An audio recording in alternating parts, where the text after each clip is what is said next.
Streamer fishing here on the White River, there's a lot of change in water depth, and what I thought I was really lacking was a fly to fish deep.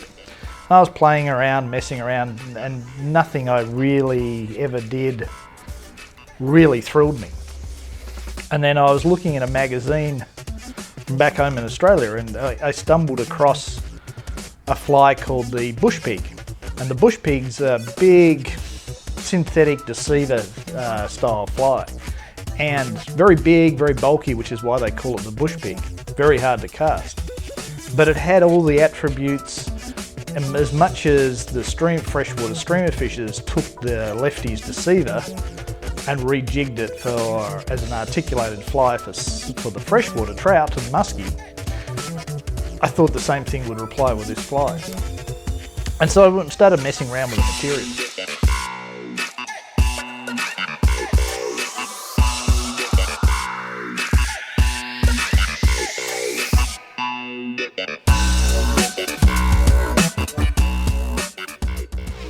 The first fly I tied with it, quite honestly, was awful. We could barely lift it out of the water. I used pretty much the bush pig recipe at 8 inches long, and it was going to go nowhere.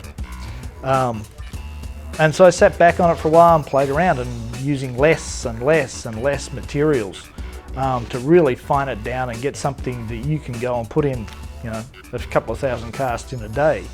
That sort of fly.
I thought I was going to get kind of a bucktailish type fly, but what I ended up with was a whole bunch of surprising things, which is sometimes happens when you're dealing with new materials. And this fly is tied out of this DNA fusion, which is a mix of shiny synthetic and then flash.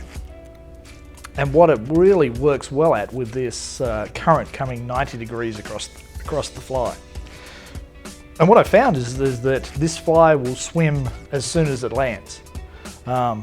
Particularly the shanked version, an 8 inch, I'm still messing around with adding another shank in the smaller version into the middle, but the 8-inch will dive, and it's got a sinuous movement straight down to the bottom that is so sexy. And for those fish that are peeling off a bank, we popped a 25-inch fish, gorgeous fish last year, and the fisherman with me, Kane Royalty, he stopped that fly, and that fly swam all the way to the bottom. Kept moving its tail, didn't sink like a stone, and that really triggered that fish. That fish was following what he thought was a wounded baitfish, and suddenly it noticed that trailing predator, and as soon as that fly went for cover, that fish exploded on it, and we got a fish that I didn't think we were going to get anyway. There's a few things about the DNA Holofusion. It's a little slippery, you've got to lock it down. It can look really toothbrushy.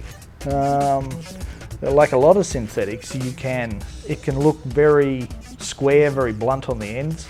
So we just use a little technique by stretching out each clump you cut off, pulling it out a little bit. You can actually get some taper to the ends rather than using scissors.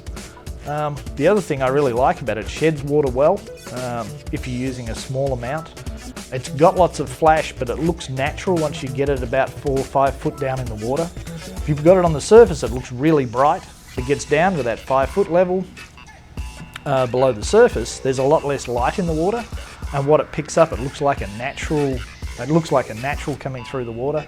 It kicks, it moves, it's fun to cast, and it's fun to fish.